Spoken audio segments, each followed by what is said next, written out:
जय महाकाली। अब शगुनी नहीं, माँ काली की शेरनी कहलाती हूँ। हर मुश्किल में माँ का नाम ही गुनगुनाती हूँ। दुनिया डरती है अंधेरों से अक्सर, मैं तो माँ के आशीर्वाद से तूफान में भी मुस्कुराती हूँ। ये कहानी है एमपी की गौरी की,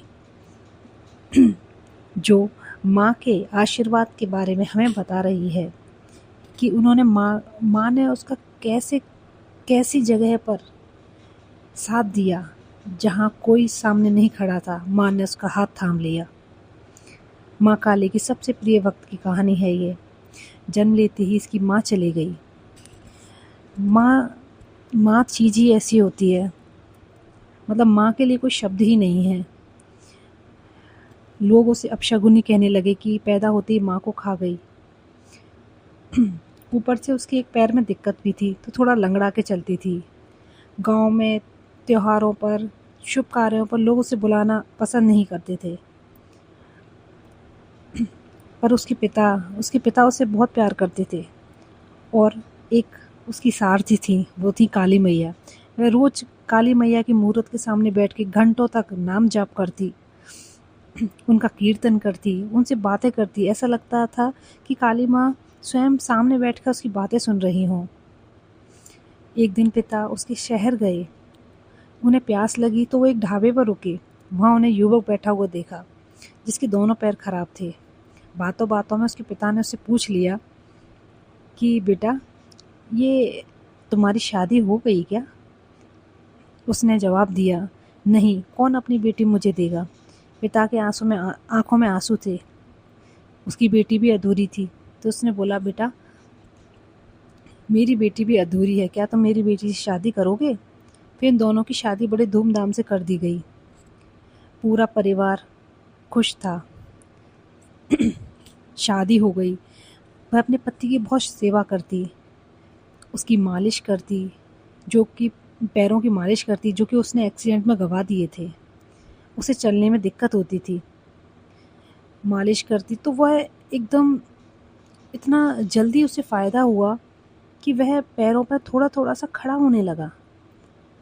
पर उसके मन में घमंड आ गया कि मैं तो सही हो जाऊँगा, पर ये मैं इसके साथ ज़िंदगी कैसे गुज़ारूँगा? उसने गौरी को अपने घर से निकाल दिया। गौरी उदास, बहुत दुखी, नदी के किनारे खड़ी हो गई। वह वहाँ से ऊपर कूदकर अपनी जान देना चाहती थी, पर पीछे से एक आवाज़ आई, बेटा, मौत समाधान नहीं होती। गौरी ने पीछे मुड़ के देखा तो एक काले वस्त्र में एक तेजस्वी स्त्री खड़ी थी। ऐसा लग रहा था जैसे कोई तेज आ रहा हो। इतना कहते ही वह वहाँ से गायब सी हो गई।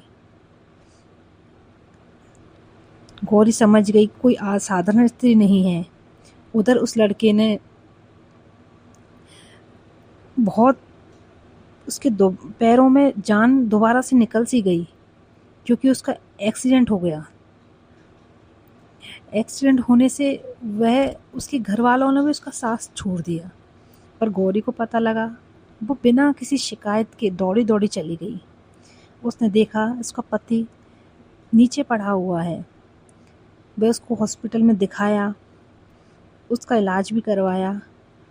बस हमने डॉक्टर ने भी मना कर दिया कि ये अब कभी अपने पैरों पर नहीं खड़ा हो पाएगा। फिर उसने दोबारा से अपने पति की पैरों की मालिश शुरू की। बहुत माँ से नाम जाप करती रहती है, माँ के सामने बोलती रहती है कि माँ, इन्हें सही कर दो, मैं आपसे कुछ नहीं मांगूंगी। और देखिए, धीरे धीरे फिर इम्प्रूवमेंट होने लगा। और अब ऐसा हुआ कि उसका पति अब थोड़ा थोड़ा चलने लगा, सहारा ले लेकर। पूरी तरीके से तो सही नहीं हुआ, पर वो सहारा ले लेकर चलने लगा। जैसे गौरी चलती थी उसी की तरह वह भी हो गया। दोनों का जीवन बहुत अच्छा हो गया। वह गौरी से माफ़ी मांगने लगा। और आज दोनों के 2 बेटे और 1 बेटी है। उस दिन से उसे समझ में आ गया कि गौरी कोई अपशगुनी नहीं है। आज उसकी बदौलत वह खड़ा है, वह अपने परिवार को चला रहा है। गौरी को एक देवी की तरह वो पूजने लगा। इस दिन सबको समझ आ गया कि जिसे दुनिया ठुकराती है उसे कभी कभी माँ काली खुद अपने सीने से लगा लेती है। आज वह किसी के सामने हाथ नहीं जोड़ती, वह माँ काली के सामने हाथ जोड़ती है, क्योंकि शुरू से जब से उसकी माँ गई थी, जब से माँ काली ने ही उसका हाथ थामा था और आज भी माँ काली उसके साथ है। इसलिए बोलिए जय महाकाली।